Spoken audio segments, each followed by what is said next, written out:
Allez, est-ce qu'on me... Ok, très heureux de le savoir. Très heureux de le savoir. Nous allons débuter alors notre formation d'aujourd'hui rapidement. Vous me donnez quelques secondes de temps pour moi de partager mon écran. Bonsoir, vous également, et j'espère que vous allez bien. Pour tous ceux qui nous suivent depuis Facebook, j'espère qu'il y a la pleine forme chez vous. Donc aujourd'hui, nous allons aborder un sujet très essentiel. Nous allons voir les différentes façons par lesquelles nous gagnons de l'argent dans la société d'aujourd'hui. Et pour toutes les personnes qui sont là dans le cadre de l'accompagnement sur 30 jours qui a débuté au mois de janvier, je pense qu'à la fin de cette formation, chacun saura exactement sa position. Soit on va poursuivre ensemble, soit notre aventure va s'achever ici. Donc, je pense que chacun est déjà situé sur sa situation, sa position là présentement. Donc,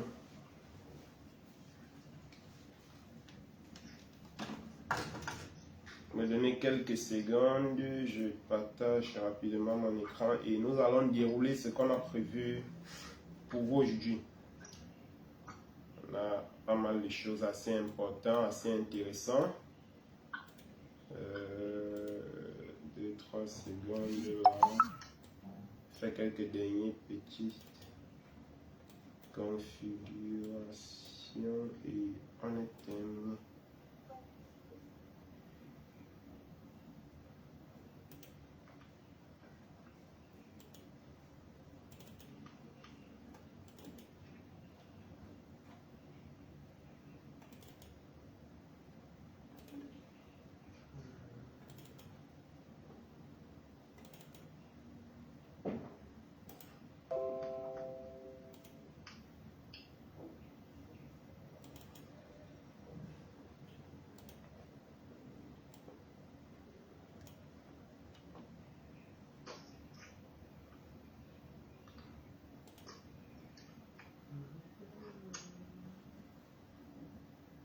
Sinon, monsieur Gilbert, je pense que vous étiez à la formation d'avant-hier. Comment est-ce que vous avez trouvé la formation?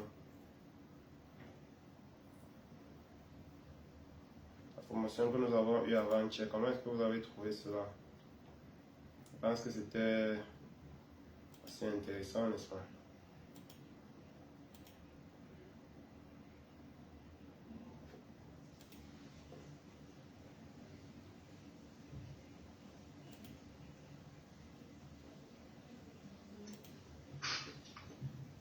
Est-ce que monsieur Gilbert est avec nous?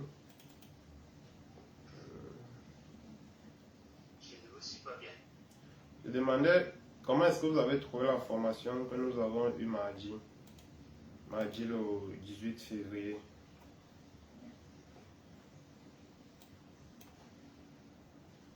Je pense que vous étiez connecté. Oui, je n'avais pas suivi la formation intégralement.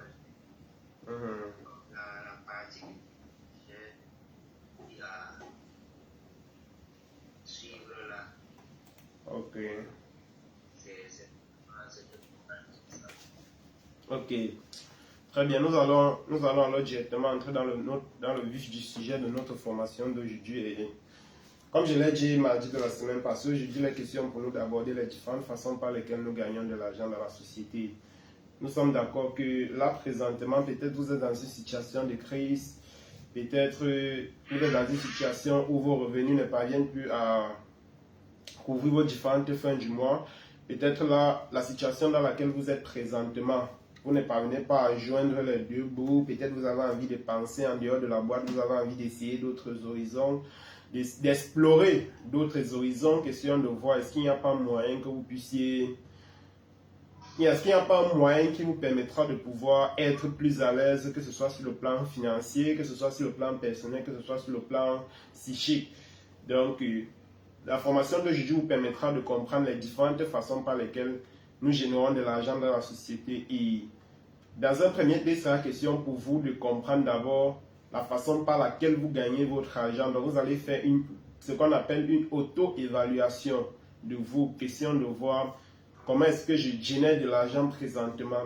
Et par la suite, il sera question de comprendre, étant donné que chacun, en fonction de comment est-ce qu'il gagne de l'argent, il a certaines façons de penser, il a certaines habitudes, il a une certaine configuration au niveau du mindset ou au niveau du mental. Donc, chacun, en fonction de comment est-ce qu'il gagne de l'argent, il a un certain programme, quoi.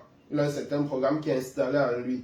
Il sera question dans un premier temps de pouvoir d'abord décerner quel est le programme qui est installé en moi. Comment est-ce que je gagne mon argent présentement aujourd'hui? Et par la suite, il sera question de voir les valeurs qui vont avec ton programme que tu as sur toi. Parce que si tu gagnes ton argent d'une certaine manière, cela voudrait dire qu'il y a certaines valeurs que tu cultives et qui t'ont poussé à pouvoir gagner ton argent de cette manière-là. Donc, ça serait ça la première étape. Fais une auto-évaluation histoire afin que chacun puisse comprendre d'abord dans quelle situation est-ce qu'il se trouve sur le plan financier, quelles sont les valeurs qu'il a développées, qui lui ont permis d'être dans de gagner de l'argent de cette manière-là. Et par la suite, il sera question de voir comment est-ce que je peux faire si je souhaite peut-être gagner mon argent d'une autre manière.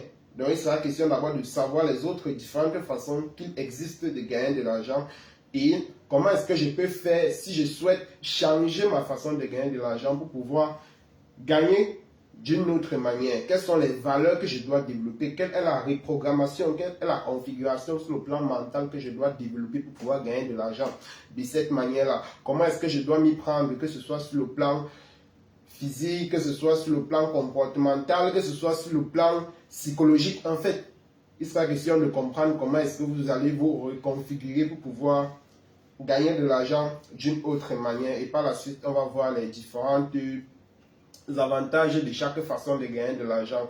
Quand tu gagnes de l'argent de telle manière, quelles sont les différentes portes qui s'ouvrent à toi? Tu es plus avantagé par rapport à quoi? Et tu es aussi désavantagé par rapport à quoi? Parce que chaque cadran a les avantages et les désavantages. Donc c'est un peu ça. Et pour pouvoir mieux expliquer cela, nous allons utiliser l'approche d'un célèbre écrivain, notamment Robert Kiyosaki, qui a édité un très grand livre à ce sujet qui est le cadran du cash flow. Et dans le livre du cadran du cash flow, il met en évidence les 4 différentes façons que nous avons de gagner de l'argent dans la société. Donc nous allons entrer en profondeur sur chacun de ces différents cadrans et on va mieux expliquer cela étape après étape. Donc aujourd'hui, notre formation va être vraiment concentrée là-dessus. Donc, le cadran est un outil vraiment très puissant qui nous permet de comprendre notre situation financière et de nous positionner pour pouvoir atteindre notre liberté financière. Alors, pour mieux expliquer maintenant le cadran et chaque différent cadran, déjà il faut comprendre de prime abord que le cadran est divisé en deux. Donc, il y a 2 grands groupes de prime abord. Nous avons une partie, la partie qu'on appelle la catégorie des pauvres, d'accord? Cette partie-là contient 95% de la population. Et ces 95% de la population-là ne détiennent que 5% des richesses mondiales. Par contre, nous avons l'autre partie qui est la partie des riches, entre parenthèses. Et ces riches-là sont juste une minorité, dans son qui sont 5% de la population et eux, ils détiennent 95% des richesses mondiales. Maintenant, il faut essayer de comprendre qu'est-ce qui crée cet écart de disparité entre ces 2 grandes catégories de la population là, parce qu'en soi, nous tous nous venons au monde de la même manière, nous tous nous venons au monde en pleurant, nous tous nous venons au monde en respirant, en fait nous tous nous venons au monde de la même manière. Et les études ont prouvé que les 5% de la population qui sont dans la catégorie des riches, entre parenthèses, ce sont des personnes qui ont, pour la majorité des cas, construit leur richesse eux-mêmes. Donc, ils sont partis de zéro et ils ont mis sur pied certains mécanismes, ils ont mis sur pied certaines façons de faire qui les ont permis de pouvoir hisser au sommet de leur art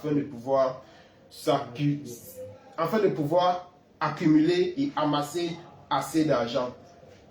Donc, il sera question de comprendre d'abord dans un premier temps qu'est-ce qui crée la différence entre ces 2 grandes catégories de la population, entre parenthèses, et on va expliquer maintenant chaque cadran beaucoup plus en détail, parce que les cadrans sont, en fait, généralement c'est un carré dans lequel on a divisé, d'accord? Donc, dans la première partie, nous avons les E, qui sont les employés. Les employés sont des personnes qui travaillent pour un salaire. Ce sont des personnes qui sont liées par une relation de subordination à un patron. Donc, ils dépendent d'un patron pour pouvoir vivre. Ça veut dire que quoi, si l'entreprise coule, le salarié est mort. Si le patron décide qu'à partir de ce mois, je vais te payer la moitié de ton salaire, l'employé n'a pas le choix. À l'époque, on appelait les employés les ouvriers. Les ouvriers. Ok? On les appelait les ouvriers avant et ils avaient des tâches bien précises qu'ils devaient faire. Tout comme aujourd'hui, ils ont toujours des tâches bien précises qu'ils font. Et vous allez voir que la vie d'un salarié dépend entièrement de son patron. Vous allez voir que le style de vie qu'un employé va avoir va dépendre de ce que le patron veut qu'il ait. Si le patron veut que vous ne roulez jamais dans une voiture, vous n'allez jamais rouler dans une voiture. Si votre patron veut que vous n'habitez jamais dans un style de maison, vous n'allez jamais habiter dans ce style de maison. Si votre patron ne veut pas que vous allez au deuil, vous n'allez jamais aller au deuil. Si votre patron ne veut pas que vous fassiez quelque chose, vous n'allez jamais le faire parce qu'il détient la clé de votre liberté entre ses mains, notamment l'argent. Parce que nous sommes dans une société qui est capitaliste aujourd'hui. On a besoin de l'argent pour tout faire. Même pour manger, on a besoin d'argent. Même pour dormir, même on a besoin d'argent. Parce que si tu dors, tu n'as pas d'argent. Quand tu vas te réveiller, tu vas manger quoi. Même pour respirer, même. On a besoin de l'argent pour tout quoi. Pour boire de l'eau, il faut l'argent. Pour aller même se mettre à l'aise, il faut payer. Tout ce qu'on veut faire dans ce monde aujourd'hui, il faut de l'argent. Et le patron contrôle donc ce que tu vas faire. Comment est-ce que tu vas te comporter avec cet argent-là? En fixant tout simplement le montant d'argent que toi tu vas recevoir. C'est lui qui détermine combien est-ce qu'il va te payer. Par la suite, toujours dans la catégorie des 95% de la population. Et pour finir, concernant les employés là, je suis vraiment navreux de vous informer cela, mais nous devons être assez conscients et assez matures et assez responsables pour comprendre que 85% des employés, le système éducatif, notre système scolaire est le moule qui fabrique les employés. Notre système éducatif a un moule qui fabrique uniquement les employés et c'est normal. À la base, c'est la raison pour laquelle les patrons ont créé l'école. L'objectif de l'école, c'était de former les employés qui vont être, former les ouvriers qui vont les être utiles dans leurs différentes entreprises, dans leurs différentes industries. Il n'y a pas besoin de personnes qui vont trop lever les yeux et vérifier un certain nombre de choses. Il n'avait pas intérêt à ce que les ouvriers apprennent ce que c'est que l'argent. Les ouvriers apprennent comment est-ce qu'on fait pour créer une entreprise. Les ouvriers apprennent comment est-ce qu'on fait pour faire un certain nombre de choses. Donc c'était dans leur intérêt que les ouvriers ne sachent rien par rapport aux autres cadrans. Vous voyez? Donc l'école a été construite principalement pour former les ouvriers, pour former les employés. Et ils sont là. Près de 95% de la population se retrouve dans cette catégorie aujourd'hui. Et nous sommes désolés, mais l'époque où les ouvriers avaient occupé une place importante dans la société, c'était à l'époque industrielle. L'époque industrielle qui est depuis 1900. Depuis 1900. Et nous sommes aujourd'hui au 21e siècle. Les choses ont tellement changé. La société a connu beaucoup de mutations. La société a connu beaucoup de révolutions. Et les emplois aujourd'hui sont de plus en plus en train de disparaître de jour en jour. Pourquoi? Parce que les patrons préfèrent de plus en plus utiliser les algorithmes à la place des employés. Parce que les employés se sont rendus compte qu'à un moment donné, le patron s'enrichissait trop sur leur travail. Le patron voulait juste s'enrichir et il s'en foutait d'eux.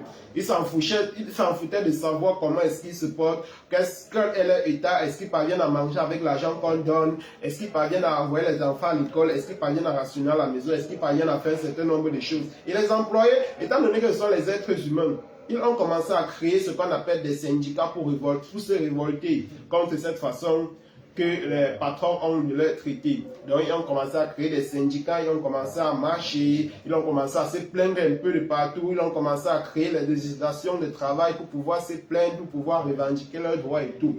Ça a poussé les patrons à se remettre en question, ça a poussé les patrons à pouvoir essayer de penser autrement. C'est là où il y a eu plusieurs révolutions. C'est entre dans la formation qu'on a vue mardi de la semaine passée, il y a eu plusieurs révolutions qui ont fait en sorte que les employés deviennent de plus en plus moins utiles pour un employeur. Parce qu'aujourd'hui, il y a des algorithmes qui sont capables de exécuter les mêmes tâches que les êtres humains. Il y a même les algorithmes qui exécutent des tâches beaucoup plus rapidement même que les êtres humains. Et en tant qu'employeur, en tant que patron, l'objectif, lorsqu'on crée une entreprise, c'est de gagner beaucoup d'argent. Ça veut dire quoi? Si on a un outil qui nous permet de pouvoir gagner rapidement de l'argent, et si on a un outil qui nous permet de gagner plus d'argent par rapport à un humain, on va prendre cet outil-là. Et en plus, l'outil a beaucoup d'avantages, notamment l'outil ne part pas en retraite, l'outil ne part pas au deuil, l'outil n'est pas malade régulièrement, l'outil n'a pas de problème, l'outil ne peut pas créer des syndicats pour se plaindre, l'outil ne peut pas se plaindre à tout moment. Donc, le patron a plus d'avantages à utiliser une intelligence artificielle, un algorithme par rapport à un être humain. Et nous sommes désolés, les différentes personnes qui partent à l'école et qui pensent que l'école va définir ce qu'ils vont être demain, ou bien qui pensent qu'un diplôme va définir ce qu'ils vont être demain. Nous sommes navrés, mais nous sommes à une époque où le diplôme, on ne peut plus compter uniquement sur un diplôme. On ne peut plus compter uniquement sur un emploi pour pouvoir vivre. Une étude a également démontré que d'ici 2030, il y a 80% des emplois actuels qui vont disparaître. Et ces différents emplois-là seront remplacés par des algorithmes. Ces différents emplois seront remplacés par les emplois par les emplois qui vont être créés sur Internet. Donc aujourd'hui, nous sommes à une ère qui va extrêmement vite. Nous sommes à une ère qui est extrêmement dynamique et les différentes personnes qui ne vont pas s'adapter, les différentes personnes qui ne vont pas se reconfigurer sur le plan mental et essayer de penser en dehors de la boîte, essayer de voir les choses autrement, vont tout simplement être mises de côté.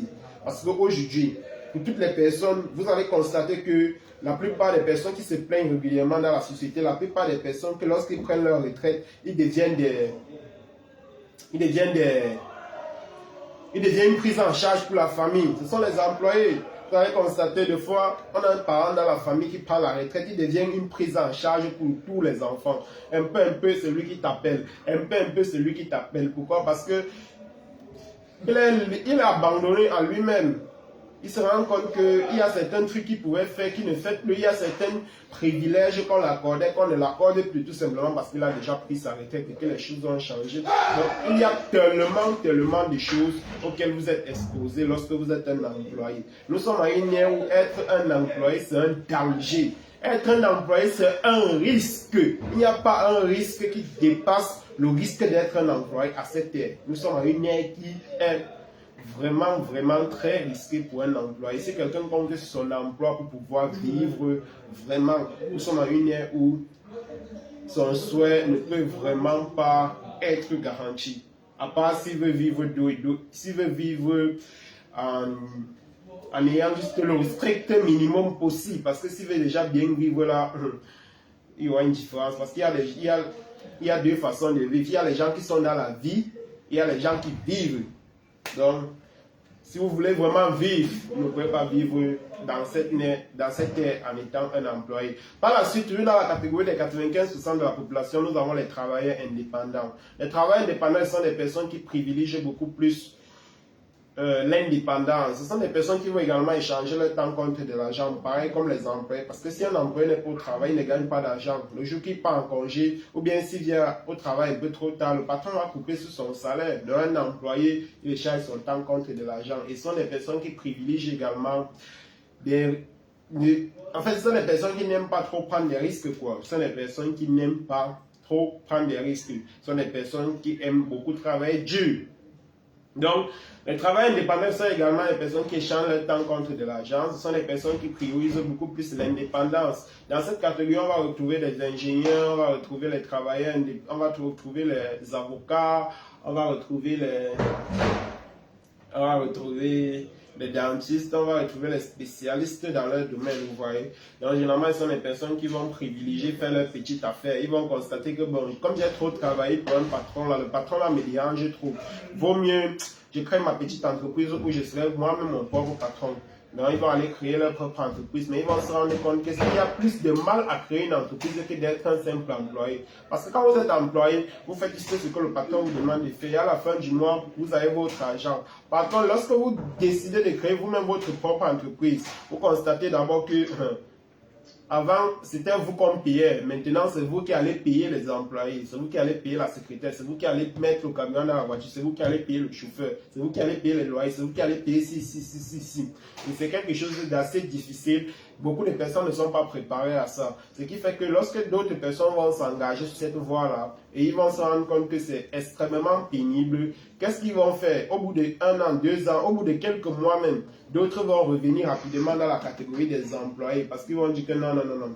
Que d'avoir autant de pression, que d'avoir autant de charges, mieux je retourne en tant qu'employé et je continue à vivre ma petite vie. Donc c'est comme ça qu'il y a certaines personnes qui vont essayer de créer leur propre business à côté.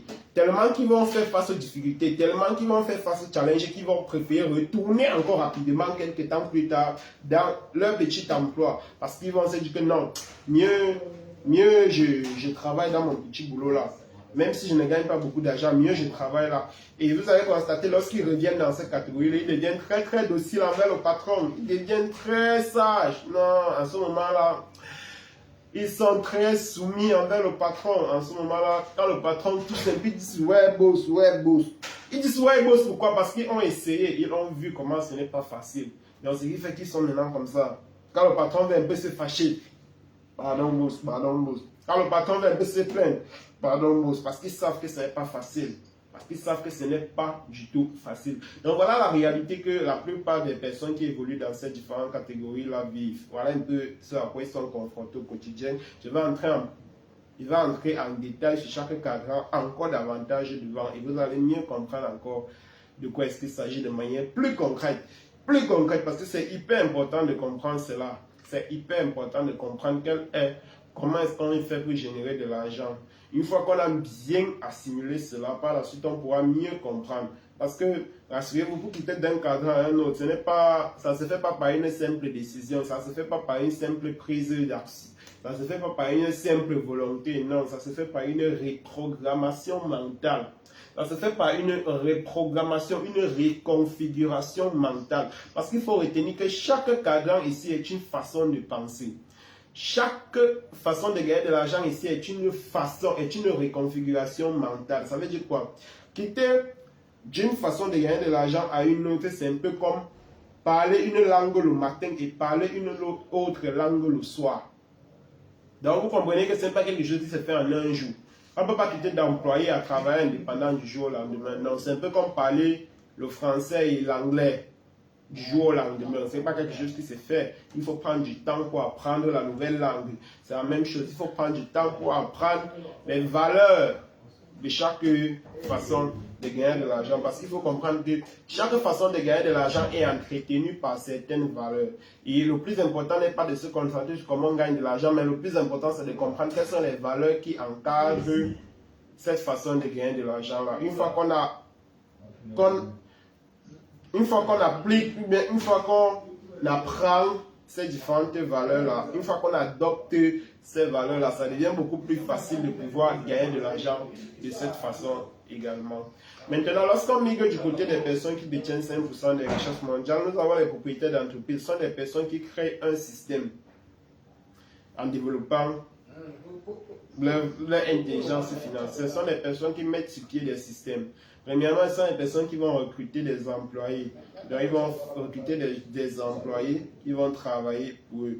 Deuxièmement, ce sont des personnes qui mettent sur pied un système.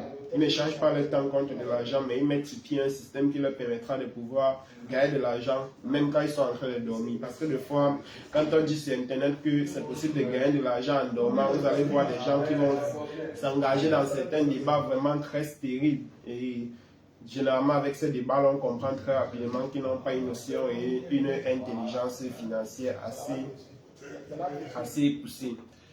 Donc, ce sont des personnes qui sont financièrement libres. Sont libres financièrement et très responsables. Très, très responsables. Ce sont des personnes qui font preuve de collaboration avec les membres de leurs équipes. Ce ne sont pas des personnes qui vont être arrogantes parce que ce sont des personnes qui ont compris que la richesse, c'est quelque chose qu'on acquiert en devenant une meilleure personne et en mettant sur pied un système et un procédé bien précis. Et pour finir, nous avons les investisseurs. Les investisseurs sont des personnes qui ont déjà de l'argent et qui font travailler leur argent pour eux. Donc, ce sont des personnes qui ont des revenus passifs qui tombent régulièrement. D'accord? Donc, ce sont des personnes qui ont déjà de l'argent, qui font travailler leur argent pour eux. Ce sont des personnes qui ont un temps libre. Ce sont des personnes qui sont libres financièrement. Ils sont libres et ils ont une liberté de temps. Ils peuvent faire ce qu'ils veulent, quand ils veulent, comme ils veulent et avec qui ils le souhaitent. Donc voilà un peu de manière sommaire présenter les 4 différentes façons de gagner de l'argent dans la société aujourd'hui. C'est vrai qu'il y a, étant donné que nous sommes en Afrique, c'est important aussi d'entrer en détail sur certains points, notamment toujours dans la partie des travailleurs indépendants, parce que des fois certaines personnes ne se reconnaissent pas et cela. Pourquoi? Parce qu'ils sont des artisans et ont l'impression qu'en tant qu'artisan, on est différent. Les artisans en Afrique, ce sont des travailleurs indépendants. Un travailleur, qu'est-ce qu'on entend par artisan déjà pour commencer? Un artisan, c'est quelqu'un qui est compétent dans un domaine et il maîtrise le processus de ce domaine-là de A à Z. Prenons l'exemple d'un couturier. Un couturier, tant qu'il n'a pas segmenté sa façon de travailler et qu'il a plusieurs personnes qui interviennent dans la chaîne de fabrication d'un habit, d'un vêtement, autant pour moi, c'est un artisan. Ok, c'est un artisan. C'est ça que Robert Kiyosaki a appelé les travailleurs indépendants. Ce sont les personnes qui aiment faire les choses eux-mêmes. Ce sont les personnes qui n'aiment pas faire preuve de délégation. On appelle en Afrique les artisans. Vous voyez un peu.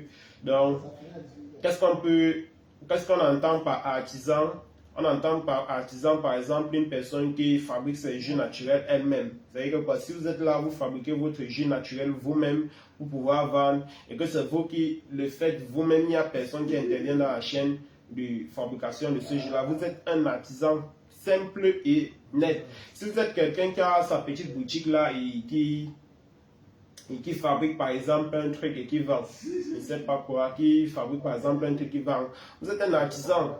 Vous voyez, pour être considéré comme une entreprise, vous devez avoir un chiffre d'affaires de minimum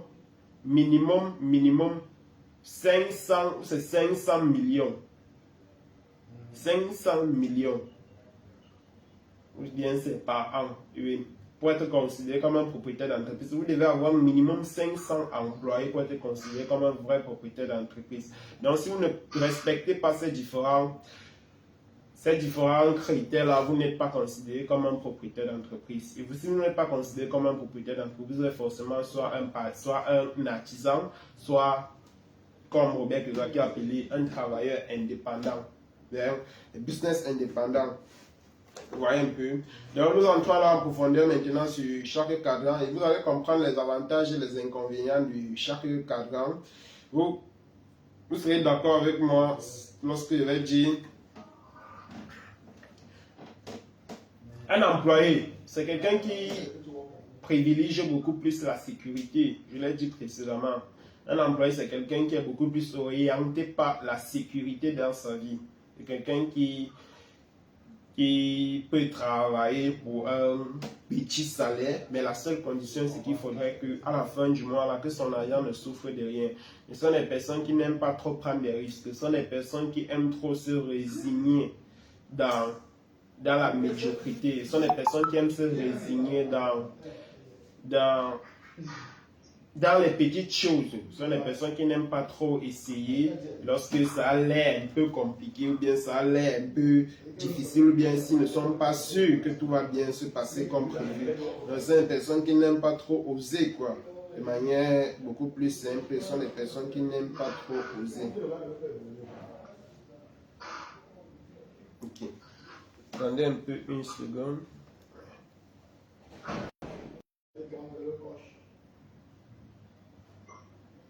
Prenez quelques secondes, je fais quelques petits.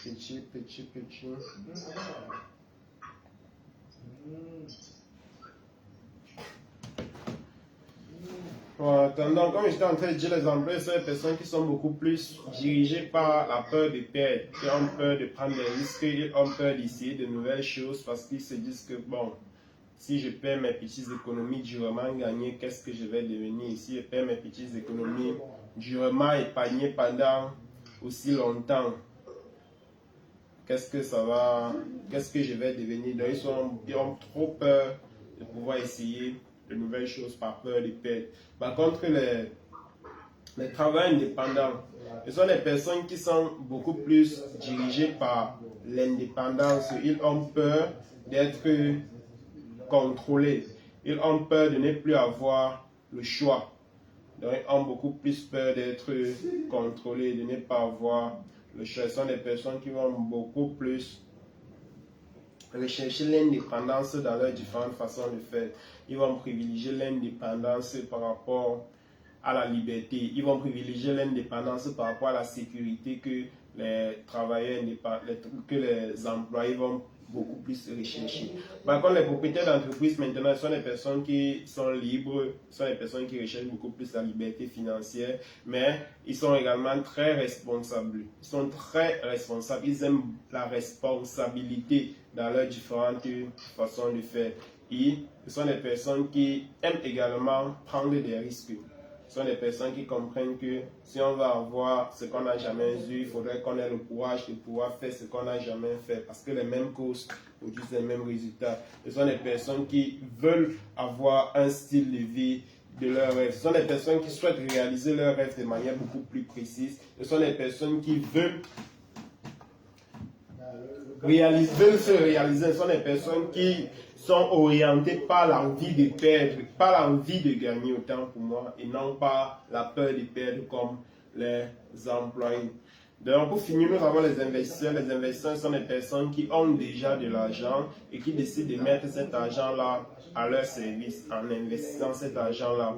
Et une fois qu'ils investissent cet argent-là, l'argent-là revient avec d'autres argents. Donc, cet argent-là revient avec leurs frères, cet argent-là revient avec leurs cousins. C'est comme ça qu'ils réinvestissent encore davantage. Donc, si vous avez déjà de l'argent, vous avez déjà le temps libre, vous pouvez devenir des investisseurs. Maintenant, il faut comprendre qu'on ne peut pas quitter d'employé à investisseur du jour au lendemain. On ne peut pas quitter de travailleur indépendant à investisseur ou bien à propriétaire d'entreprise du jour au lendemain. Vous avez dit que chaque cadran ici là c'est comme une façon de penser. Chaque cadran ici là c'est comme un métier totalement différent. Et on ne quitte pas d'un métier à un autre du jour au lendemain. Non, il y a certaines préparations qu'il faut se faire sur le plan physique, sur le plan de la réconfiguration mentale, sur le plan même. En fait, c'est toutes les dimensions de l'être humain, vous voyez.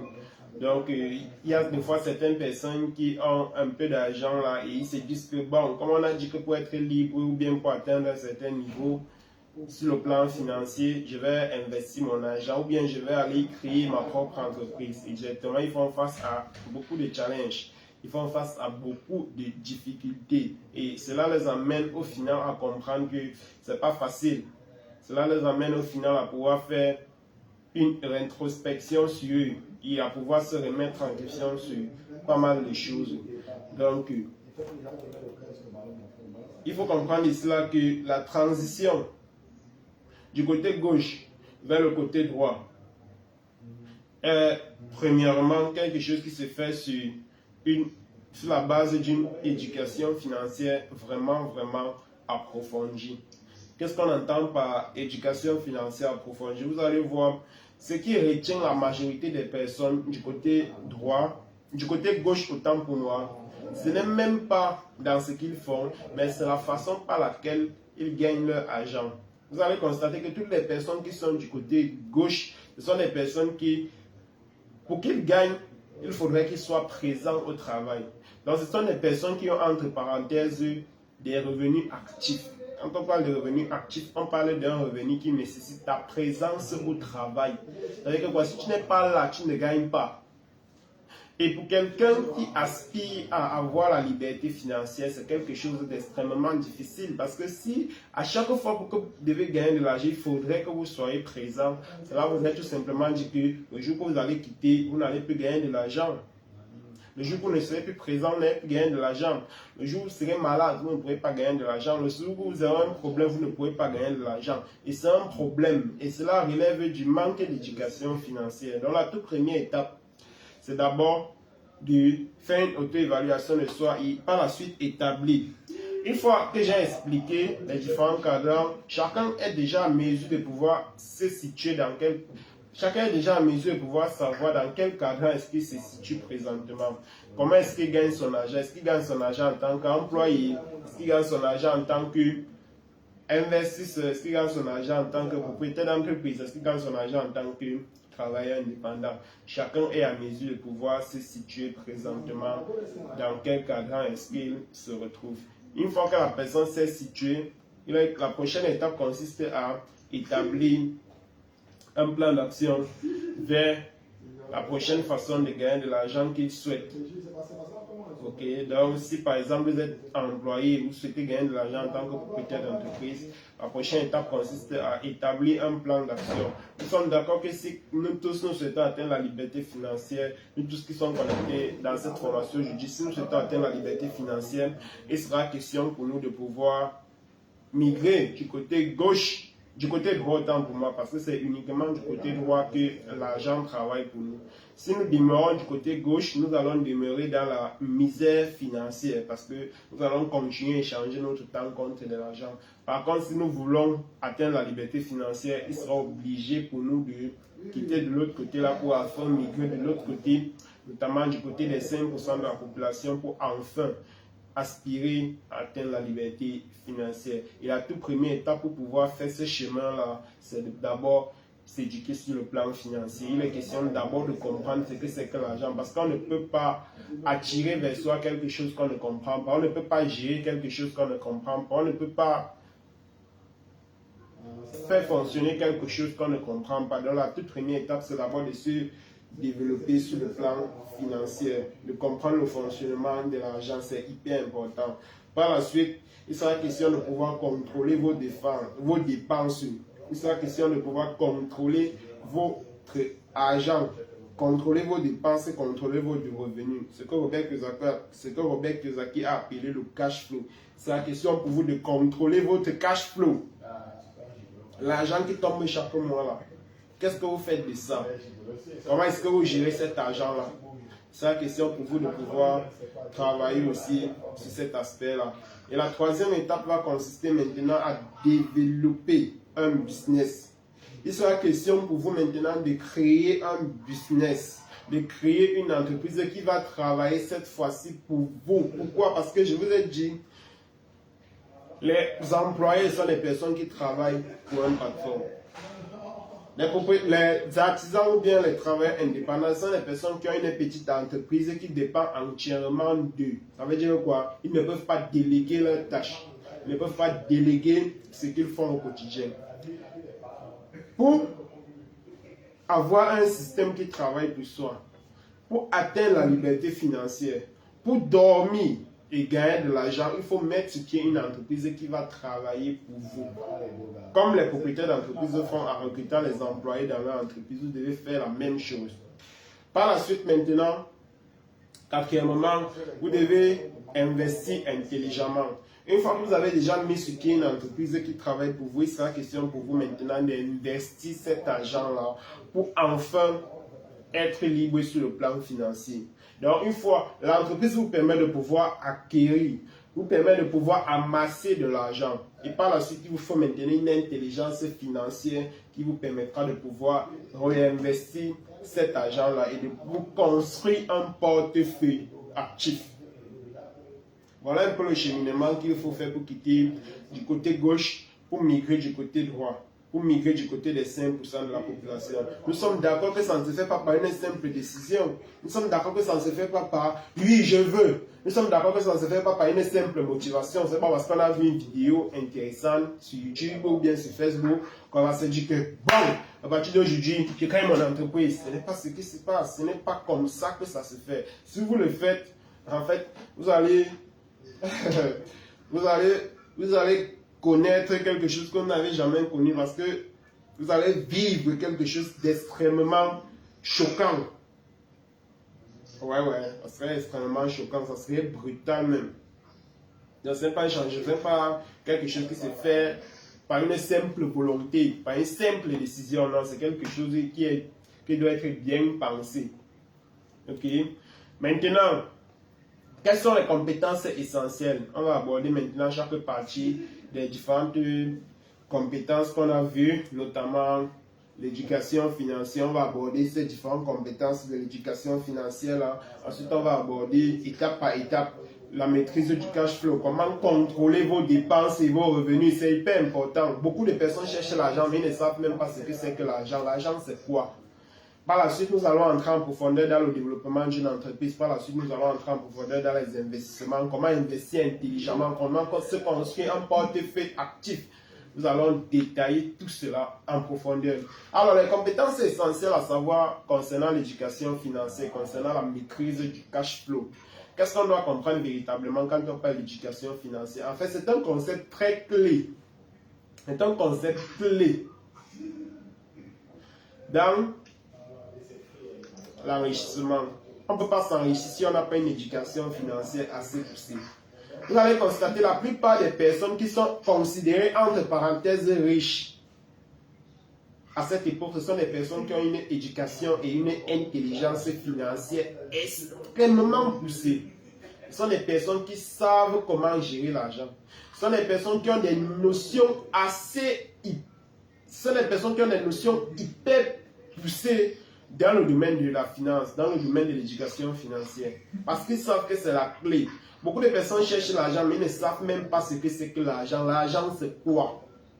C'est quoi l'argent? Beaucoup de personnes ne le savent pas, mais ils sont concentrés tous les jours à chercher l'argent. Oh, je veux l'argent. Oh, je veux être milliardaire. Oh, je veux être multimillionnaire. Oh, je veux ceci. C'est quoi l'argent? Moi, j'aime souvent le dire, l'argent est un outil. L'argent n'est pas une fin en soi. Beaucoup de personnes cherchent l'argent, beaucoup de personnes veulent être riches, beaucoup de personnes veulent être des personnes à succès, beaucoup de personnes veulent la réussite.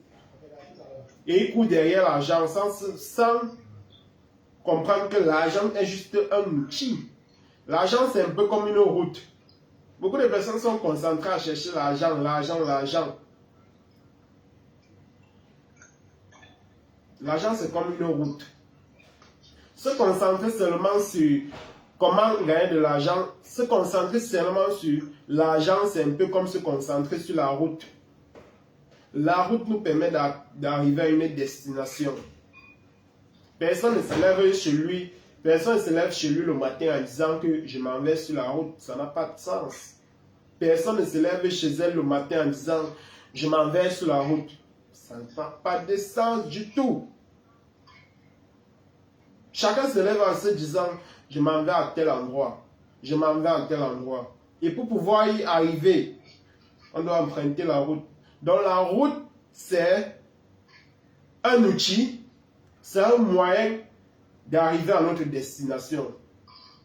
La route est un moyen qui nous permet d'arriver à notre destination et non la destination. L'argent est un moyen qui nous permet d'arriver à nos... L'argent est un moyen qui nous permet d'atteindre notre objectif. L'argent n'est pas un objectif. L'argent n'est pas un objectif. Et une fois qu'on a compris ça, il est important pour nous maintenant de comprendre comment investir intelligemment cet argent. D'abord, la première étape, c'est l'épargne. Une fois qu'on a compris que l'argent, c'est un outil, la première étape, c'est l'épargne. Comment épargner intelligemment alors cet argent? Comment épargner intelligemment cet outil-là? Vous voyez? Une fois qu'on a fini d'épargner, il faut fructifier. Pour pouvoir fructifier, il faut investir. Comment investir alors intelligemment cet argent-là pour ne pas la perdre? Quels sont les différents véhicules d'investissement? Quels sont les différents canaux d'investissement? Il faut comprendre cela. Il faut aussi avoir des notions concernant les impôts parce que lorsqu'on met sur pied une entreprise, nous serons frappés de la manière la plus forte, de la manière la plus féroce possible avec les impôts. Et quand on met sur pied une entreprise, on comprend véritablement le pays ou bien l'écosystème dans lequel on est. Moi, j'aime souvent le dire, pour comprendre un pays, il faut entreprendre dans ce pays-là. Vous allez mieux comprendre. Vous allez mieux comprendre ce pays.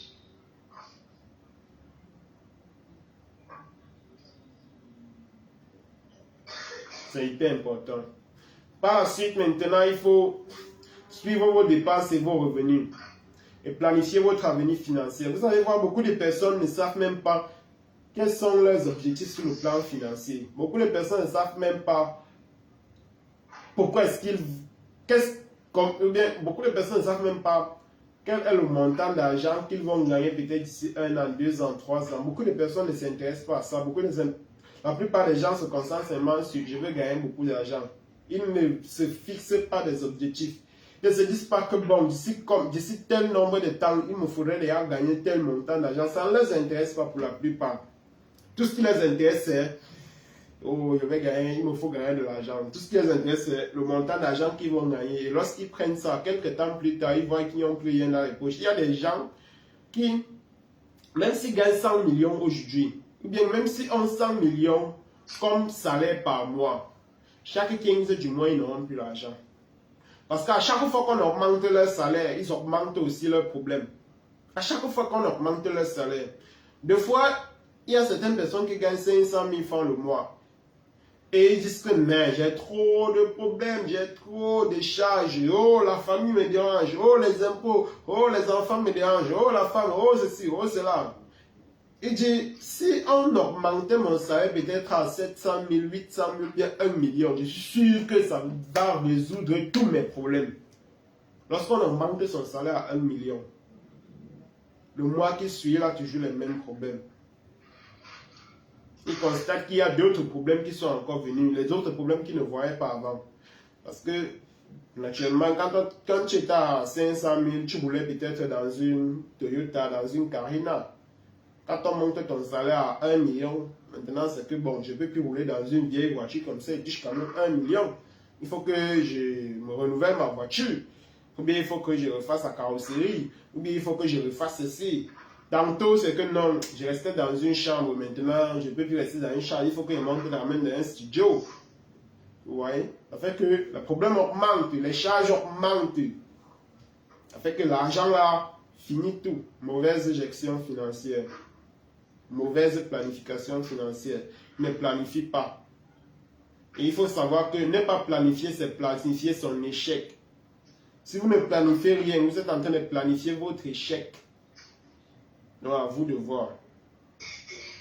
À vous de voir. La seconde étape maintenant, une fois qu'on a planifié comment est-ce qu'on va gérer son argent, comment est-ce qu'on va dépenser, une fois qu'on a planifié ses dépenses et ses revenus, il faut maintenant mettre de côté l'épargne. Il y a plusieurs façons, il y a plusieurs raisons pour lesquelles on épargne de l'argent. Plusieurs moyens, en fait, j'ai envie de dire, il y a plusieurs raisons pour lesquelles on épargne de l'argent. Premièrement, on épargne pour les urgences. Il y a certaines personnes qui si ont une urgence aujourd'hui, sont obligés d'aller toquer chez le voisin parce que même 5 francs, ils n'ont plus. Même 5 francs, ils n'ont pas quelque part. Que sinon, ils ont une urgence là maintenant. Une urgence peut-être qu'ils ont un problème de santé. Ils seront obligés d'appeler un peu de partout pour qu'on puisse les aider. Parce que même 5 francs, ils n'ont pas mis de côté pour cette urgence-là. C'est bien d'épargner, mais il faut également mettre l'argent à côté pour les urgences. Il faut également mettre de l'argent à côté pour les imprévus. Il faut mettre de l'argent à côté pour les imprévus parce qu'on ne sait pas ce qu'on ne peut pas. On ne sait pas ce qui va arriver tant que ce n'est pas arrivé. Il faut mettre de l'argent à côté pour les imprévus. C'est hyper important. Il faut mettre l'argent à côté pour... Par exemple, en fait, il faut structurer de manière très simple. Il faut structurer et budgétiser tous vos dépenses. Ça entre dans le cadre de nos différentes formations comme nous avons au sein de la communauté Système Vainqueur. On a toute une formation spécialisée sur l'éducation financière. On vous apprend étape par étape comment gérer votre argent de A à Z. Parce que beaucoup de personnes ont des difficultés à ce niveau-là, au niveau de la gestion financière. Donc, mettre de côté de l'argent, l'épargne, on épargne dans les cas d'urgence, on épargne pour les objectifs financiers. On peut épargner parce qu'en fait, on doit avoir plusieurs catégories de l'épargne. Il y a un épargne qu'on met de côté pour les urgences, il y a un épargne qu'on met de côté pour les urgences. Ça n'a rien à voir avec l'épargne des imprévus parce que si vous êtes là, on vous appelle que ouais, telle personne est morte. il faut peut-être contribuer pour le deuil. On appelle ça imprévu. Vous pouvez sortir de chez vous, vous voyez un article qui vous plaît et que vous n'avez pas prévu acheter cela, mais que c'est important. Vous achetez, on appelle ça un imprévu. Vous devez budgétiser, vous devez mettre un argent de côté pour cet imprévu-là. Si vous sortez là, vous avez une situation, je ne sais pas, peut-être vous avez envie d'investir, ou bien peut-être vous avez envie de lancer un projet d'ici 1 an, 2 ans, vous devez épargner pour ce projet-là. Donc il y a plusieurs raisons pour lesquelles on épargne. On entre en profondeur dans les différentes formations que nous avons dans la communauté. Nous avons maintenant l'investissement. L'investissement, cela consiste à investir l'argent que vous avez épargné pour votre objectif. Et je tiens à préciser qu'on n'épargne pas pour rien. On ne met pas de l'argent à côté juste parce qu'on a envie de mettre. On met de l'argent à côté pour un objectif qu'on souhaite atteindre, pour un projet qu'on souhaite lancer, pour un business qu'on souhaite mettre en exécution. On n'épargne pas juste parce qu'on a envie d'épargner. Sinon, c'est qu'on ne va rien faire avec l'argent là. Rien faire avec. On épargne pour un but. On épargne pour une raison précise. Maintenant, une fois qu'on a accumuler l'argent nécessaire, il est question maintenant d'investir de manière intelligente cet argent-là qui va nous produire des revenus passifs. Donc, voilà un peu de manière simplifiée. Ce qu'on parle de, voilà un peu de manière simplifiée ce dont on parle quand on aborde la partie sur l'éducation financière. Parce qu'il faut comprendre l'argent. Je vous assure que là, on n'a même pas fait 1000% de l'éducation financière. On n'a même pas abordé. On a été survolé, sommaire, de manière sommaire. Parce que l'éducation financière, c'est un concept qu'il faut vraiment apprendre. On n'enseigne pas l'argent à l'école. C'est pour cette raison que beaucoup de personnes travaillent pour de l'argent dans leur vie, ne savent même pas ce que c'est. Alors que l'argent là, c'est un outil. L'argent, c'est un outil. Et il y a plusieurs éléments qu'il faut prendre en considération pour pouvoir attirer cet argent-là vers soi, pour pouvoir faire en sorte que cet outil-là soit notre serviteur et non notre maître. Il y a plusieurs éléments qu'il faut prendre en considération. Alors, une fois qu'on s'est éduqué, il est question maintenant de créer un business qui va travailler pour nous. En quelque sorte, il est question maintenant de créer un système d'affaires qui va travailler pour nous. Un système où on va faire preuve de délégation et déléguer certaines tâches. Maintenant, pour créer un système, il est d'abord important dans un premier temps de pouvoir identifier vos forces et vos faiblesses. Parce qu'on ne peut pas s'aventurer dans n'importe quel business sans comprendre. Il y a certaines prédispositions que chacun être humain a qui lui permet d'être plus excellent dans certains domaines par rapport à d'autres. Je vais prendre un exemple. Si une personne a été douée, si une personne a une intelligence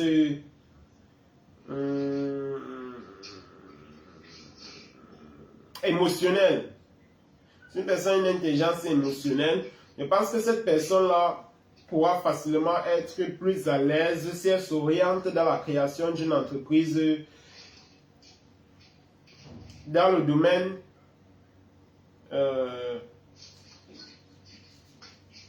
comment est-ce que je vais dire ça? Bon, cette personne pourra être plus douée si elle s'oriente dans la création d'une entreprise qui se rapproche de la société, qui se rapproche des humains, qui éduque et qui étudie la psychologie humaine, qui étudie le cerveau, qui étudie comment est-ce que les êtres humains fonctionnent, qui étudie comment est-ce qu'on peut faire pour peut-être soigner les maladies mentaux, qui étudie par exemple comment est-ce qu'on peut faire pour pouvoir soigner certaines maladies qui ne sont pas visibles physiquement, mais que les gens en souffrent. Vous voyez. Donc, en fonction de son intelligence, en fonction de ses prédispositions, en fonction de ses forces et en fonction de ses faiblesses aussi, on est beaucoup plus orienté dans la création d'une entreprise dans certains secteurs d'activité. Okay. Par la suite, maintenant, il faut développer un modèle d'affaires durable et réplicable. Qu'est-ce qu'on entend par développer un modèle d'affaires durable et réplicable? Il faudrait que même après votre départ sur cette terre, que votre entreprise puisse continuer à fonctionner. Prenons les exemples comme les entreprises de KG de photos, comme vous constatez que malgré qu'ils sont partis, leur entreprise continue d'exister. Prenons les exemples comme les entreprises de Steve Jobs. créateur de iPhone. Malgré qu'il soit parti, son entreprise continue d'exister. Prenons les exemples comme les entreprises de Photo Victor. Malgré qu'il soit parti, l'entreprise continue d'exister. Donc en fait, il faut développer un modèle d'affaires, un modèle d'entreprise qui est durable mais aussi réplicable. D'accord? Par la suite, maintenant, il faut mettre en place des systèmes automatisés pour les tâches répétitives. Et c'est ça qui fait la différence entre un système, entre une entreprise entre une entreprise et un travailleur indépendant ou bien un artisan. Vous voyez, les artisans, je vais vous donner la différence très précise et très simple à comprendre entre un artisan et un propriétaire d'entreprise. Déjà, un artisan, je vous ai dit précédemment qu'un artisan, c'est quelqu'un qui fait tout le travail lui-même, c'est-à-dire celui qui commence du début jusqu'à la fin. Et nous sommes d'accord qu'en étant un artisan, il y a plusieurs désavantages. Comme par exemple, en matière de productivité, il ne pourra pas être très productif parce que prenez un exemple, si vous avez eu à donner votre habit à un couturier, nous sommes d'accord qu'un couturier, si vous coudez 10 vêtements, les 10 vêtements ne seront pas identiques. Il y a certains vêtements où vous allez mettre votre bras, vous allez avoir l'impression que c'est votre bras qui a pris du volume parce que l'habit n'entre pas. Vous allez constater qu'il y a certains pantalons que vous allez porter, vous allez avoir l'impression que soit c'est votre pied qui est gros, soit c'est le pantalon qui est mince parce que ça n'entre pas. Ou bien vous allez constater qu'il y a certaines parties sur votre vêtement qui sont plus sautées par rapport à d'autres.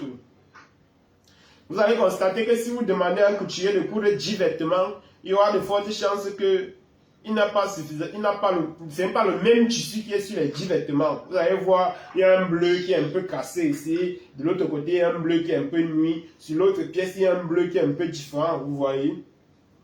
Ça, c'est les désavantages lorsqu'on est un artisan. C'est-à-dire, il y a de fortes chances qu'on ne produise pas la marchandise en forte quantité. Vous voyez un peu, parce que si quelqu'un travaille seul, il ne peut pas peut-être coudre 200 pièces en une journée. Il ne peut pas coudre 200 habits en un mois. Il va vous dire que non, il faut peut-être 2-3 mois pour pouvoir le faire, parce qu'il travaille seul. Deuxièmement, il faut être très compétent pour être un artisan. Pour être un artisan, il faut être quelqu'un d'extrêmement compétent, parce qu'il faut maîtriser toutes les différentes étapes du système. Ce n'est pas quelque chose de facile. C'est la raison pour laquelle beaucoup de personnes ne s'en sortent pas dans ce modèle d'affaires. Troisièmement, pour être un artisan encore, il faut être quelqu'un qui n'aime pas trop gagner. Parce que si vous souhaitez gagner beaucoup d'argent, vous n'allez pas vous en sortir en tant qu'artisan. Et vous allez constater que la plupart des artisans sont des personnes qui survivent. Parce qu'on ne peut pas appeler ça vivre. Et ce sont des personnes qui généralement ils vont vendre leurs choses très chères. Pourquoi? Parce que, prenons un exemple. Vous avez envie de porter un habit, un t-shirt. Vous avez le choix entre aller acheter le t-shirt auprès d'une entreprise qui produit les t-shirts là en milliers et aller acheter le t-shirt là auprès d'un artisan qui court une pièce après une semaine. Selon vous, qui êtes connecté aujourd'hui, qui va vendre le t-shirt là moins cher? Qui parmi les deux personnes sera plus... qui parmi les deux personnes pourra facilement vendre le t-shirt à un coût bas? Celui qui produit le t-shirt en milliers ou bien celui qui produit une pièce par semaine? Donc, ceux qui ont le micro activé, s'ils peuvent répondre, ça serait très intéressant.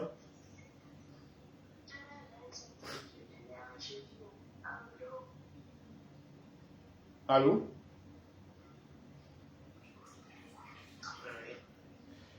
Ouais, j'ai posé une question. Si vous pouvez répondre pour qu'on puisse avancer.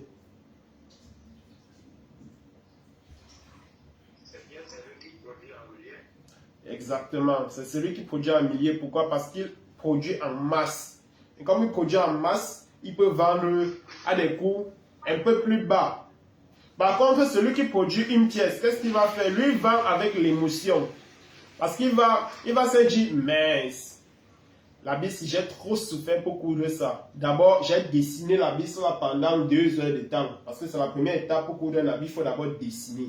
Donc, j'ai dessiné ça pendant 2 heures de temps.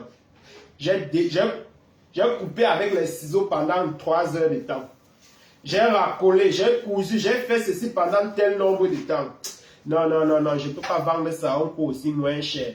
Je ne peux pas vendre ça aussi. En fait, lui va vendre avec l'émotion. Il va vendre avec toute la sueur qu'il a mis sur le travail là. Il va vendre avec toute son énergie.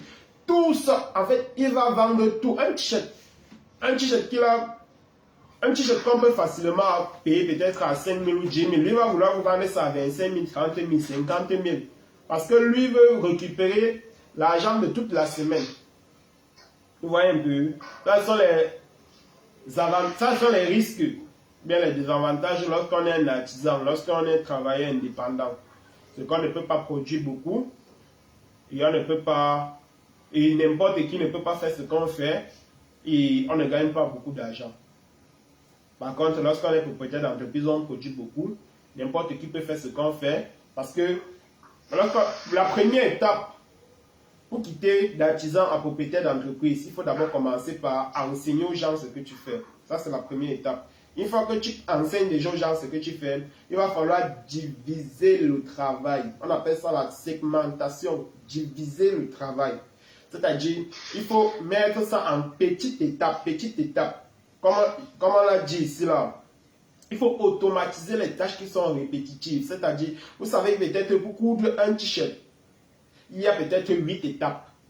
On va diviser ces 8 étapes-là et ce n'est plus une personne qui va exécuter ces 8 différentes étapes, mais c'est 8 personnes différentes qui vont être dans toutes ces différentes étapes-là. Dans ces différentes étapes du processus. Ça fait que le travail qu'une personne pouvait facilement faire en 2 heures de temps, il y aura maintenant 8 personnes qui vont faire ce travail-là. Et les 8 personnes pourront faire ce même travail peut-être en 5 minutes, peut-être en 10 minutes. Vous voyez, on appelle ça le travail en chaîne. La chaîne. Ça fait que le travail part rapidement. Et quand c'est comme ça, ils sont plus productifs. Et ils peuvent produire beaucoup.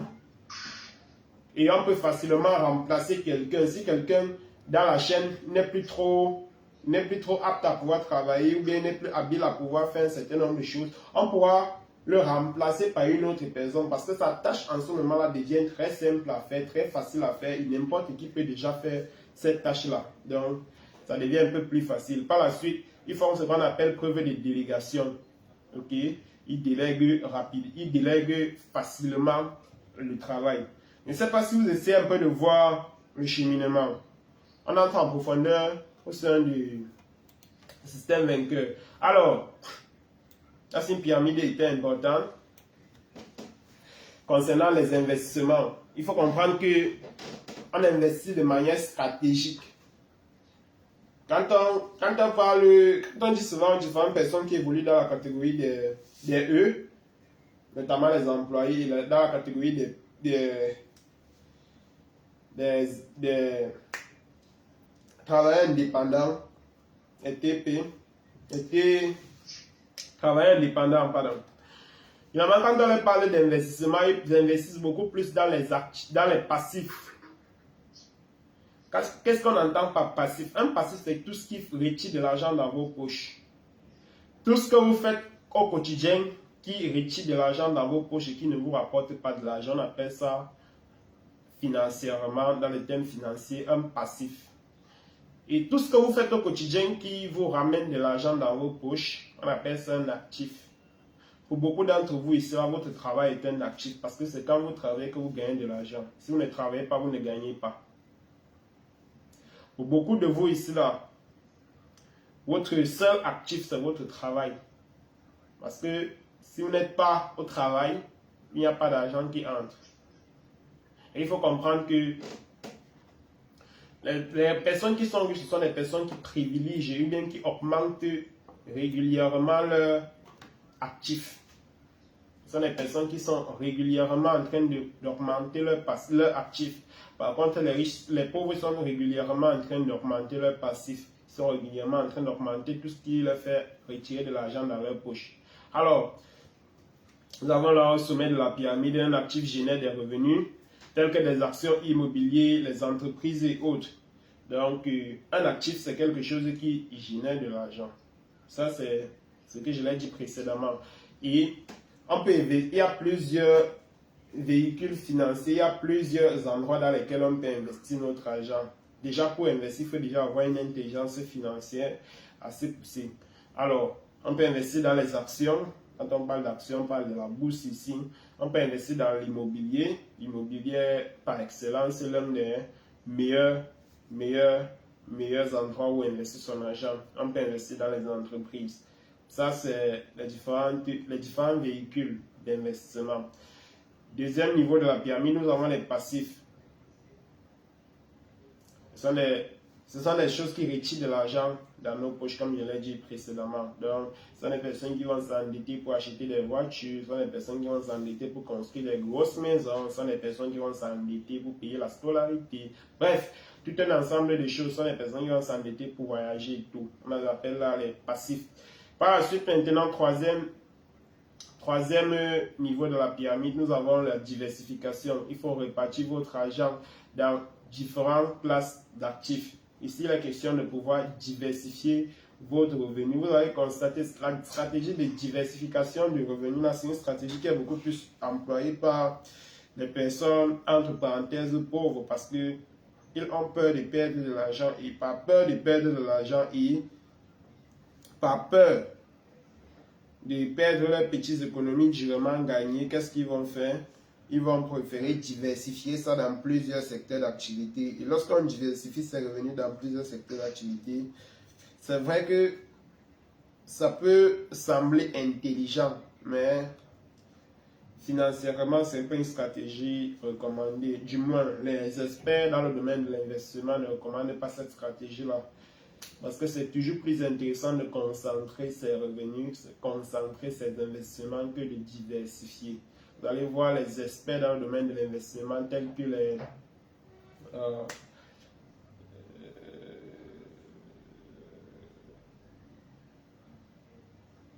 bref, j'oublie son nom.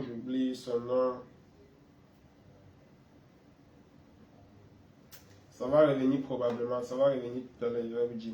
Donc les experts dans le domaine de l'investissement conseillent plutôt la concentration de l'investissement et non la diversification en matière d'investissement. Alors nous avons au quatrième niveau de la pyramide le réinvestissement des bénéfices. Une fois qu'on a investi et que ça nous a généré de l'argent, il faut remettre cet argent-là au travail afin qu'il puisse nous ramener des revenus supplémentaires. C'est ça la stratégie des riches. Quand on investit, l'objectif n'est pas d'investir 5 000, gagner 5 500 et de manger les 500 du dessus. Non, c'est un peu comme tuer. C'est un peu comme tuer son enfant une fois qu'il vient au monde. Non, c'est pas bon. Il faut investir 5 000. On va mettre 5 500, on réinvestit les 5 500 là.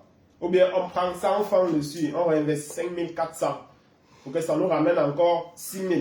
Maintenant, si on a besoin de l'argent, on prend encore 100 francs, on réinvestit les 5 900 pour que ça nous ramène 7 000. Ainsi de suite, c'est comme ça qu'on grossit son capital en matière d'investissement. Alors, conclusion pour finir. On a passé un très bon moment ensemble, on a parlé pas mal, on a expliqué pas mal de choses. Maintenant, pour finir, il faut comprendre que vous devez prendre le contrôle de votre destinée financière. Si vous ne prenez pas votre vie en main, personne ne le fera à votre place. Vous devez prendre votre vie en main. Il faut vous poser la question, qu'est-ce que c'est le savoir? Si on retire, dans une journée, si on retire le temps que vous avez à dormir, à manger, à prendre soin de votre famille, à aller au travail et tout, quel est le peu de temps qui vous reste? Quel est le peu de temps qui vous reste? Quel est le peu de temps qui vous reste pour pouvoir prendre des congés? Quel est le temps qui vous reste pour pouvoir penser à vos rêves? Quel est le temps qui vous reste pour pouvoir vous accomplir? Quel est le temps qui vous reste pour pouvoir penser à votre futur? Penser au futur de vos enfants. Pensez, parce que des fois certaines personnes s'y plaisent dans la médiocrité. Des fois certaines personnes s'y plaisent dans comment est-ce qu'il va appeler ça? Dans la pauvreté. Vous voyez, et c'est vraiment très déplorable de voir quelqu'un qui s'y plaît dans la pauvreté. Ça fait vraiment pitié. Ça fait vraiment pitié. Donc, je pense qu'au sortir de cette formation, chacun d'entre vous a vraiment exploré les autres horizons. Chacun d'entre vous a véritablement compris comment est-ce qu'il gagne son argent et qu'est-ce qu'il doit faire s'il souhaite aller plus loin, qu'est-ce qu'il doit faire s'il souhaite voir en dehors de sa zone de confort, qu'est-ce qu'il doit faire s'il compte aller vraiment bien au-delà de cela. Je pense que chacun d'entre vous a vraiment une brève idée là-dessus et je pense que chacun pourra vraiment mettre cela en application et de pouvoir, déjà, la première étape, c'est d'abord de se remettre en question pour essayer de comprendre est-ce que la façon par laquelle je gagne mon argent aujourd'hui me plaît. Si ça vous plaît, tant mieux, parce que l'objectif dans la vie, c'est d'être heureux. Si vous pensez que pour être heureux, il faut travailler pour un patron, peut-être votre travail là, c'est votre passion, qui sait, vous restez dans votre passion, mais si vous pensez que vous méritez d'avoir mieux, et que c'est peut-être l'entrepreneuriat qui vous intéresse, que la création d'entreprise qui vous intéresse, là, en ce moment-là, nous pourrons vous accompagner à pouvoir mettre sur pied votre entreprise. Mais la toute première étape commence par la remise en question, par une introspection profonde ce soir. Est-ce que je suis à l'aise? Est-ce que ça me convient? Si oui, tant mieux. Si ce n'est pas bon, on essaie de voir les choses autrement et de penser en dehors de la boîte et de penser en dehors de sa petite cachette dans laquelle nous sommes habitués à aller tous les jours. Alors, j'espère que cette formation vous a intéressé. J'espère que vous avez pris du plaisir à suivre cette formation tout comme moi. Donc je vais arrêter le partage d'écran et je vais activer le micro. Si vous avez des questions, des zones d'ombre sur certains points, je vais tout simplement vous apporter plus d'éclaircissement et plus d'éléments de réponse. Merci. Alors, Monsieur Gilbert, vous avez suivi attentivement cette brillante présentation. Est-ce qu'au sortir de là, vous avez des zones d'ombre, des questions sur certains points auxquels vous souhaitez qu'on vous apporte plus d'éclaircissement maintenant?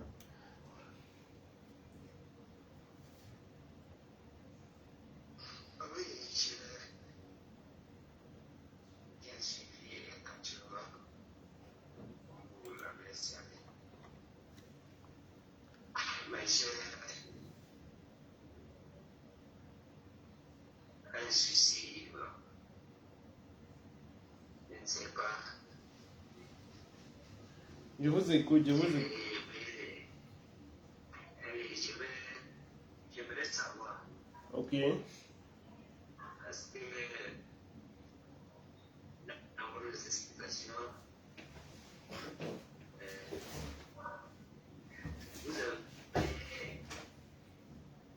dit, nous tous nous le constatons avec lui, que notre système éducatif est un système qui nous moule à manière que nous soyons des employés. Mais je suis confronté à un dilemme que on a besoin d'être instruit pour comprendre aussi les enjeux de la vie et certains aspects. Mais ici, on constate aussi que ce système-là ne nous favorise pas le côté financier, d'autant plus que on ne nous enseigne pas cela à l'école. J'aimerais que vous essayiez un peu de m'intéresser un peu dessus, parce que je suis un peu confronté à ce dilemme-là. Ok, Monsieur Gilbert, merci pour votre question. Très très bonne question. Donc, si j'essaie de résumer pour me rassurer que j'ai très bien compris votre question, vous m'avez fait comprendre que, étant donné que notre système éducatif est un moule qui fabrique en gros les employés, ça c'est d'un. Et en même temps, nous avons besoin d'instructions pour pouvoir nous en sortir dans la vraie vie. Comment est-ce qu'on va faire si on a besoin d'aller à l'école pour obtenir cette instruction-là? Et en même temps, c'est cette école-là qui nous forme à devenir des employés. Comment est-ce qu'on va faire pour pouvoir s'en sortir dans la société? C'est bien ça? Bien, j'ai pas bien su. Alors, ok, c'est une très très bonne question. C'est une très bonne question, Monsieur Gilbert. Et je vais essayer de vous apporter les éléments de réponse là-dessus. Alors, il faut savoir que déjà, concernant l'inscription, dont vous avez parlé tout à l'heure, déjà, l'école n'est pas le seul moyen, n'est pas le seul endroit où on obtient l'inscription, hein. On s'inscrit. L'école n'est pas le seul endroit où on peut s'inscrire, hein, où on peut s'éduquer. Déjà, est-ce que nous sommes d'accord là-dessus? Il faudrait qu'on parle d'abord sur ce postulat-là. Est-ce que vous êtes d'accord d'abord que l'école n'est pas le seul endroit où nous pouvons nous éduquer?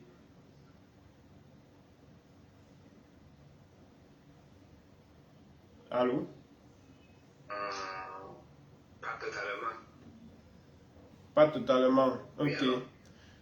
Bon, il faut préciser ici là que quand je parle d'école, je parle de l'école conventionnelle. Je parle de l'école conventionnelle, notamment la maternelle, le primaire, l'université, le secondaire, l'université. Je parle de l'école conventionnelle parce qu'en soi, même la vie est une école. Donc, quand il parle d'école, il faut bien que je précise l'école conventionnelle. Est-ce qu'on comprend? Quand il parle d'école, je parle d'école conventionnelle. Oui. Et selon moi, l'école n'est pas le seul endroit où on peut s'éduquer, où on peut obtenir la compétence, la connaissance. L'école n'est pas le seul endroit. Parce que pour obtenir la connaissance, la compétence et l'éducation, il y a des personnes qui s'éduquent à la maison avec leurs parents. Est-ce que nous sommes d'accord qu'on peut s'éduquer à la maison sans toutefois aller à l'école? Oui, ça je suis d'accord. Voilà. Concernant l'éducation, toujours, est-ce que nous sommes d'accord qu'il y a certaines personnes qui peuvent s'éduquer dans des centres de formation sans toutefois suivre l'école conventionnelle? Parce que je précise encore bien, il y a des gens qui peuvent s'éduquer dans des centres de formation, qui peuvent suivre une formation sans toutefois passer par le circuit conventionnel. Est-ce que nous sommes d'accord là-dessus?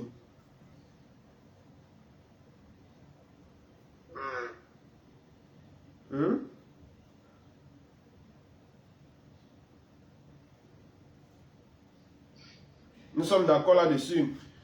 Nous sommes également d'accord qu'il y a certaines personnes qui peuvent s'éduquer en suivant des formations ou bien en achetant des livres.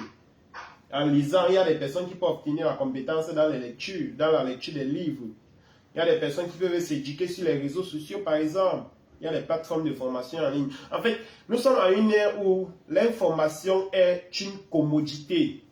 C'est-à-dire, nous sommes à une ère où quelqu'un n'a plus d'excuses pour dire « je suis obligé de faire ci ». Nous sommes à une ère où l'information a été démystifiée. On a démocratisé l'information. Tout le monde peut accéder à l'information. Nous sommes à une ère où, en fait, nous sommes à l'ère de l'information. Donc, quelqu'un n'a plus d'excuses où il va dire que non, je suis obligé de faire ci, je suis obligé d'aller à l'école pour me former. Non, on n'est pas obligé d'aller à l'école pour obtenir une connaissance, pour obtenir une compétence. Maintenant, il faut également comprendre que l'école, mon objectif en faisant cette formation n'est pas de tirer sur l'école. Je ne suis pas en train de dire que l'école est mal, l'école est mauvaise. Non, ce n'est pas ça mon discours. Ce n'est pas ça mon discours. Mon discours n'est pas de dire que l'école est mauvaise, l'école est montée, c'est descendu. Ça ne me sert à rien. Ça ne me sert du tout à rien. Tout ce que je dis, c'est que lorsqu'on va à l'école, il faudrait qu'on éduque les enfants, qu'on éduque nos enfants à connaître exactement ce qu'ils partent chercher à l'école. Il ne faudrait pas que les enfants partent à l'école uniquement pour obtenir le diplôme et passer et rentrer s'asseoir à la maison que j'ai le master 4, mais je cherche le travail. Ça ne sert à rien. Comment est-ce qu'on explique qu'une personne qui a le doctorat rentre s'asseoir à la maison et qui cherche le travail? Donc avec toute l'école qu'il a fait, là, on ne l'a pas appris comment est-ce qu'on peut faire pour avoir le travail. Est-ce qu'on trouve ça normal qu'une personne fréquente pendant 25 ans, il obtient le doctorat, il vient s'asseoir à la maison. Il dit que j'ai cherché le travail, je ne l'ai pas trouvé. Chaque jour, il passe le temps à écrire, j'ai l'honneur de, j'ai l'honneur de. Donc, avec toute l'école que tu as fait, on ne t'a pas appris comment t'en sortir, comment te battre pour avoir de l'argent. Tout ce qu'on t'a appris, c'est comment écrire, j'ai l'honneur de. C'est ça que moi, c'est sur cette. En fait, c'est là que moi, je ne suis pas d'accord. Je ne suis pas en train de dire que l'école est mauvaise parce que l'école a beaucoup d'avantages, c'est vrai. L'école nous apprend à nous insérer sur le plan social, professionnel. L'école a beaucoup d'avantages et l'école ne suffit pas. Se concentrer uniquement sur l'école aujourd'hui ne suffit pas. C'était à l'époque industrielle que l'école, quand on était diplômé, on était vu comme le plus grand de la société. Mais nous sommes plus à cette ère aujourd'hui. Il y a les docteurs qui sont au chômage, il y a les ingénieurs qui sont au chômage. Donc venir dire que non, parce que tu as le master, parce que tu as le doctorat, tu dois travailler ou bien tu mérites tel poste, ça n'a plus de sens. Nous ne sommes plus à cette ère-là aujourd'hui. Vous voyez? Donc, je ne suis pas en train de tirer sur l'école en disant que l'école ne sert à rien. On a besoin de l'école. Nous tous, nous sommes passés par l'école ici. Nous tous, on est passés par là. On ne dit pas que l'école ne nous a pas apporté de bien ou bien. Ce n'est pas ça le discours. Mais ce que je suis en train de dire, c'est que lorsqu'on va à l'école, si moi, on m'avait averti de cela très tôt, si on m'avait dit dès le début, que je suis entré au secondaire, que Rodrigue, si tu sais pourquoi tu vas à l'école, si tu sais exactement la raison pour laquelle tu vas à l'école, ou bien si ton objectif c'est d'être riche plus tard, ne va pas à l'école, c'est que j'aurais gagné en temps. C'est que j'aurais gagné en temps, c'est que j'aurais lancé le business très tôt. C'est que je devais lancer le business très tôt. Mais on ne nous a pas éduqué là-dessus. On disait seulement va à l'école. Si tu veux être quoi demain, va seulement à l'école. Si tu veux être n'importe quoi, obtiens un diplôme. Si tu veux être n'importe quoi, c'est avec ton diplôme que tu vas faire ça. On a tous suivi le processus là. On a tous suivi le processus là. Donc, mon point ici est d'informer chacun, est d'informer les jeunes que si tu vas à l'école aujourd'hui, ne te dis pas que ton diplôme seul va suffire. Ça ne sert à rien. Ça ne sert à rien. Va à l'école pour apprendre. Va à l'école pour te concentrer, apprendre une compétence. Parce qu'aujourd'hui, pour recruter quelqu'un dans une entreprise, on ne te dit plus que tu as quel diplôme, mais on te dit que qu'est-ce que tu sais faire. Donc, va à l'école pour apprendre une compétence. Et va aussi à l'école en sachant ce que tu vas être plus tard. Déjà, quand tu es au secondaire, il faudrait que tu aies une idée de ce que tu veux être demain. Si peut-être tu veux créer une entreprise, il faudrait que tu saches déjà quels sont les éléments, quelles sont les compétences dont tu auras besoin pour pouvoir mettre ce qui est ton entreprise demain. Quels sont les outils qui te seront utiles pour mettre ce qui est ton entreprise demain. Il ne faudrait pas que tu attendes de finir l'école, de déposer les dossiers partout et on ne te recrute pas avant que tu commences à envisager que bon, l'entrepreneuriat là, ça se passe même comment. Tu as perdu du temps pour rien. Donc, on peut s'éduquer, on peut s'instruire, on peut se former, on peut avoir de la compétence sans aller à l'école. L'école est un moyen qui nous permet de pouvoir acquérir de la connaissance, de la compétence et tout, mais ce n'est pas le seul moyen.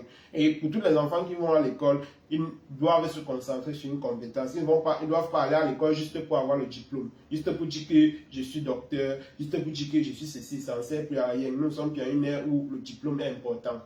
Nous sommes à une ère où c'est ce que tu sais faire qui est important. Et comme je l'ai précisé, nous sommes à une ère où les choses vont très vite. D'ici 2030, il y a 80% des emplois actuels qui vont disparaître.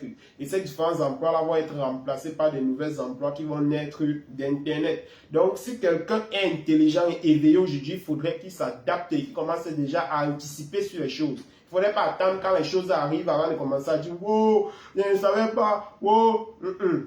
Il faut anticiper maintenant. Maintenant, il faut s'intéresser à Internet, il faut s'intéresser à l'intelligence artificielle parce que c'est là où le monde est en train d'aller aujourd'hui. Si on ne suit pas le monde, si on ne suit pas là où le monde va, on va être mis de côté et on va passer sur nous. J'aime souvent dire, le problème n'est pas qu'on est faible, le problème n'est pas qu'on n'est pas talentueux, le problème n'est pas qu'on n'est pas intelligent, mais le problème c'est qu'on avance à une vitesse d'escargot dans un monde qui fonce à tout à l'heure. Vous voyez, et on va nous mettre de côté. Donc, si vous êtes dans un monde qui est aussi dynamique, un monde qui avance à une vitesse aussi fulgurante, et vous allez là, vous marchez comme un escargot, vous marchez comme la tortue, vous marchez comme le mille-pattes, on va vous laisser derrière, on va vous abandonner au milieu de la route. Il faudrait vous mettre à jour et activer votre cerveau, mettre votre cerveau à 360 degrés et accélérer. Parce que c'est de ça qu'il s'agit. Nous sommes à une ère qui avance à une vitesse fulgurante. Il faudrait que vous soyez assez ouvert d'esprit pour apprendre des nouvelles compétences et vous mettre à jour. Donc c'est un peu ça le discours. Il y a pas mal de choses à entrer en profondeur. Vraiment, on entre en profondeur sur ces différents points au sein du système vainqueur. Donc c'était notre dernier. Je ne sais pas si j'ai clarifié votre question, M. Gilbert. Oui, exactement. Je suis vraiment satisfait. Très heureux de le savoir. Très heureux de le savoir. Et pour conclure, vous savez, c'est notre dernier jour pour l'accompagnement aujourd'hui et le délai pour pouvoir nous rejoindre, c'est d'ici le 22. Donc il y a encore quelques jours, si vous souhaitez nous rejoindre au sein de la communauté afin que nous puissions vous faire bénéficier de tous nos différents programmes de formation qui vous permettront de vous développer sur le plan entrepreneurial, sur le plan digital, sur le plan de l'éducation financière, sur le plan de la santé, sur le plan du relationnel, sur le plan du développement personnel, sur le plan du leadership, sur le plan de la communauté, sur pas mal de choses. Vous savez déjà ce qu'il faut faire. Nous avons des formations comme ça 2 fois par semaine. Vous nous rejoignez tout simplement et nous allons vous faire profiter de tout cela. On va vous accompagner étape après étape afin que vous puissiez quitter votre situation aujourd'hui pour pouvoir atteindre vos objectifs que vous avez pour l'avenir d'ici quelques temps. Donc, ce sera véritablement notre mission au sein de la communauté. Donc, si tout est OK, on va donc se dire au revoir, vu qu'il y a les différentes choses. C'est bon? Merci beaucoup. OK. Donc, si vous souhaitez être parmi nous, vous savez tout ce que vous avez à faire. Vous me laissez juste un message sur WhatsApp et je vais vous donner les différentes informations dont vous avez besoin pour pouvoir nous rejoindre au sein de l'équipe. Bon, bref, il y a toutes les informations, donc vous nous laissez juste un message afin qu'on puisse vous guider pour que vous puissiez rejoindre la communauté. Donc, je vous souhaite donc une très très bonne soirée et c'était vraiment un plaisir de partager cette formation hyper enrichissante avec vous. Donc, on se dit à très bientôt, monsieur Gilbert. Vous portez très bien. Big up à vous. Merci. Ciao. Comment?